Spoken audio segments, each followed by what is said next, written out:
मेरे बगल में जो आप वीडियो देख रहे हैं, ये वीडियो दिल्ली में आज जेडीयू नीतीश कुमार की पार्टी के बैठक के बाद मीडिया के जमावड़ों का है। आप कैमरों की संख्या नहीं गिन सकते हैं और मीडिया वालों का हुजूम नहीं गिन सकते हैं। ये गिद्ध मीडिया, ये मनुवादी मीडिया, ये जातिवादी मीडिया पिछले एक सप्ताह से जेडीयू में टूट की खबर चला रहा था। उसे उम्मीद थी कि आज कोई बड़ी खबर आएगी और पार्टी टूट जाएगी। सोचिए, यही मीडिया नीतीश कुमार ने 5 लाख करीब नौकरी दे चुकी की सरकार नौकरी दे चुकी है, नीतीश तेजस्वी की सरकार। यही मीडिया जाति जनगणना के खिलाफ है नीतीश कुमार पर। यही मीडिया पूरी तरह से तमाम बहुजन दलों का बहिष्कार करता है। लेकिन आप कल्पना कीजिए कि ये भीड़ इसीलिए है, इसलिए नहीं कि नीतीश कुमार की पार्टी की बैठक हुई और नीतीश कुमार अध्यक्ष बन गए, इसलिए कि नीतीश की पार्टी को बदनाम कर दिया जाए। नमस्कार, मैं शंभू कुमार सिंह और आप देख रहे हैं नेशनल दस्तक। सोचिए, आज़ादी से पहले बाबा साहेब मीडिया को कांग्रेस मीडिया कहते थे। उन्होंने अपने अखबार शुरू किए। आज़ादी के बाद भी लगभग 60 साल तक मीडिया जो है वो कांग्रेस के साथ रही, थोड़ा बहुत पत्रकारिता करते रहे। लेकिन मीडिया कभी भी इस देश में शिबू सोरेन के साथ, मान्यवर कांसी राम के साथ, लालू यादव के साथ, नीतीश कुमार के साथ तो छोड़ दीजिए, खिलाफ तो छोड़ दीजिए, जानबूझकर बदनाम किया गया। इसलिए चौधरी चरण सिंह कहते थे कि अगर टीवी अखबार वाले मुझे अच्छा कहें तो समझो मैं किसानों का अब नेता नहीं रहा, और अगर मुझे वो खराब कहें तो समझो कि मैं उनका नेता हूं। तो मीडिया का कैरेक्टर समझिए, और मैं यही देखने गया था। सोचिए, ये गिद्ध मीडिया है। जैसे पहले लोग कहावत नहीं थे कि गिद्ध जो है वो मनाते हैं कि जानवर मरे ताकि हम खाना खाएं। ये जो गिद्ध मीडिया है ये मनाता है कि इस देश के दलित, पिछड़े, आदिवासी, बहुजन समाज के पार्टियों में लड़ाई हो, उनका गठबंधन टूट जाए ताकि ये जश्न मनाए और फिर उसको गाली दें। सोचिए, ये अफवाह भी फैलाते हैं।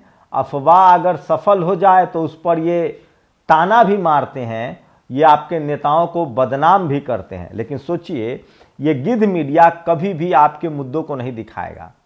जाति जनगणना का काम किया, गिद्ध मीडिया ने नहीं दिखाया। 5 लाख नौकरियां दी है नीतीश कुमार, मुख्यमंत्री हैं तो उनको क्रेडिट मिलना चाहिए, वो मीडिया नहीं दिखा रहा है।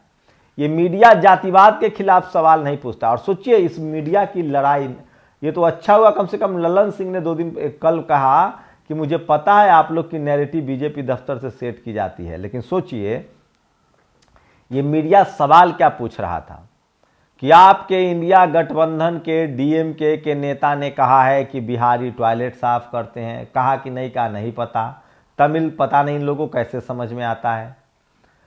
सनातन धर्म का अपमान करते हैं नए स्टालिन के बेटे, इस पर जवाब दीजिए। सोचिए, बैठक हो रही है और सवाल सुनते जाइए।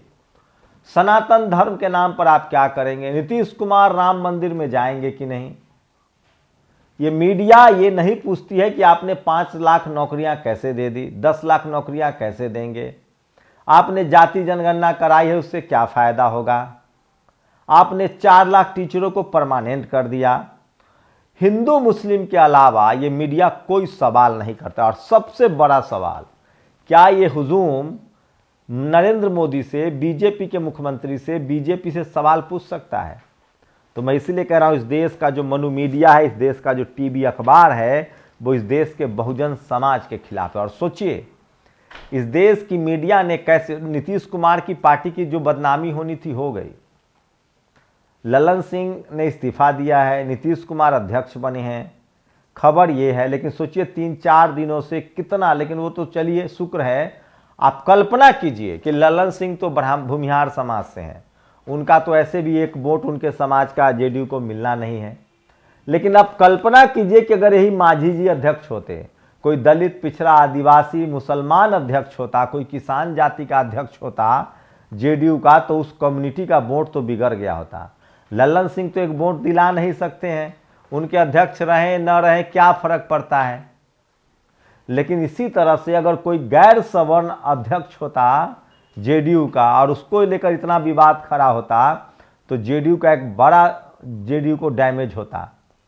तो समझिए, इस मीडिया की करतूत को समझिए, इस मीडिया के खेल को समझिए कि ये लोग आपको चपरासी बनते हुए नहीं देखना चाहते हैं, या आपको चीफ मिनिस्टर और प्राइम मिनिस्टर देखना चाहेंगे। इस देश का मीडिया दरअसल जातिवादियों का किला है, गढ़ है, अंतिम अड्डा है। वो अंतिम अड्डा है जहां तक अब तक सेंध नहीं लगी है। सोचिए, हाई कोर्ट सुप्रीम कोर्ट में भी लोग जज बनने लगे हैं, वाइस चांसलर भी बनने लगे हैं। तमाम राजनीतिक दल डर से SC ST OBC को मुख्यमंत्री बना रहे हैं। और सोचिए, बहुजनों का डर, बीजेपी के मुख्यमंत्री जो पहले कांग्रेसी था, हेमंता बिश्व शर्मा, उसने अपना ट्वीट डिलीट कर लिया जिसमें उसने कहा था कि शूद्रों और अछूतों को सत्ता चलाने का हक नहीं है। अब कह रहा है मैं माफी मांग रहा हूं, गलत ट्रांसलेशन था। तो सोचिए, इस देश में मीडिया किस तरह का काम करता है और किस तरह से बहुजन नेताओं को आपस में लड़ाता है। कल मैं मूलक नागर का एक बाइट देख रहा था, उसने कहा कि अखिलेश यादव ने इंडिया गठबंधन में BSP का विरोध किया, ये झूठ है। अब ये बात साबित हो गई कि ये झूठ है, अखिलेश जी ने बिल्कुल विरोध नहीं किया है। और दूसरी बात, दो बड़ी खबरें छनकर आई थी कि अखिलेश यादव ने विरोध कर दिया, राम गोपाल यादव के मुंह में माइक लगाकर जबरदस्ती बोलवा, पूछा मायावती पर क्या बोलेंगे, उन्होंने कहा कि मुझे नहीं कुछ बोलना है। तो सोचिए किस तरह से इस देश की मनुवादी मीडिया, जब मान्यवर कांशीराम साहब मुलायम सिंह यादव मिले थे तब भी इसी तरह से लड़ाई कराई गई। और तब मुझे तो और ताज्जुब होता है, तमाम बहुजन दलों के जो सवर्ण नेता हैं वो जानबूझकर इस मामले को तुल देते हैं। तो सोचिए, मूलक नागर ने कहा है कि दो बड़ी खबरें झूठी थी। पहला झूठ तो यह था कि अखिलेश यादव जी ने बिल्कुल मना नहीं किया कि बसपा आए या ना आए इंडिया गठबंधन में। और दूसरी बड़ी बात कि कांग्रेस BSP को लाना चाहती है गठबंधन में, यह भी बड़ा झूठ है।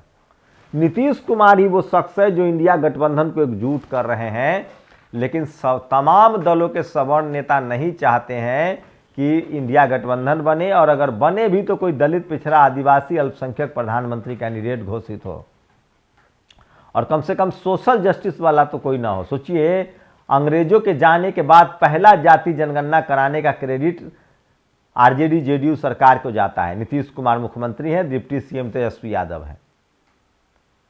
65% रिजर्वेशन हिंदी पट्टी में, जहां सोचिए मध्य प्रदेश, राजस्थान, छत्तीसगढ़, झारखंड में 27% नहीं है, जहां बीजेपी कांग्रेस सरकार में रहती है। बिहार में 65% रिजर्वेशन कर दिया गया। लेकिन सोचिए कि किस तरह से इस देश का मनुवादी मीडिया, जो सवर्णों का अड्डा है, वो किस तरह से भीड़ देखिए, हुजूम देखिए, कैमरा देखिए। क्या कोई बहुजन दल अपनी पार्टी बनाएगा तो ये मीडिया वाले जाएंगे? आपका बच्चा ओलंपिक में गोल्ड मेडल ले आएगा तो भी ये नहीं जाएंगे।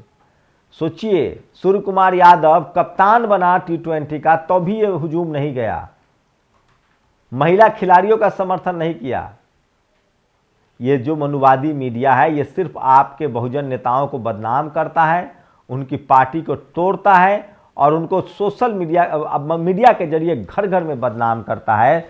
और कल्पना कीजिए कि अगर सोशल मीडिया न होता तो क्या होता। लेकिन ये तो बहुजन नेता भी कान के कच्चे हैं। बहुजन नेताओं को समझना चाहिए कि टीवी अखबार जो कहे ठीक उसका उल्टा कीजिए, यही सॉल्यूशन है। इसलिए मान्यवर साहब कहते थे, मनी मीडिया और माफिया से बहुजनों को सावधान रहना पड़ेगा। ये सबसे बड़ी खबर है जो सोशल मीडिया पर वायरल, और इसलिए मैं कह रहा हूं सोशल मीडिया ही सच्चा मीडिया है, सोशल मीडिया ही बहुजन मीडिया है। शुक्रिया। नेशनल दस्तक की आपसे गुजारिश है कि अगर इसको बचाना चाहते हैं तो नेशनल दस्तक को सब्सक्राइब करने के लिए रेड कलर के सब्सक्राइब बटन को दबाएं, फिर बेल आइकन की घंटी दबाएं। नेशनल दस्तक को बचाने के लिए बहुत जरूरी है कि हर खबर को शेयर करें, लाइक करें, कमेंट जरूर करें।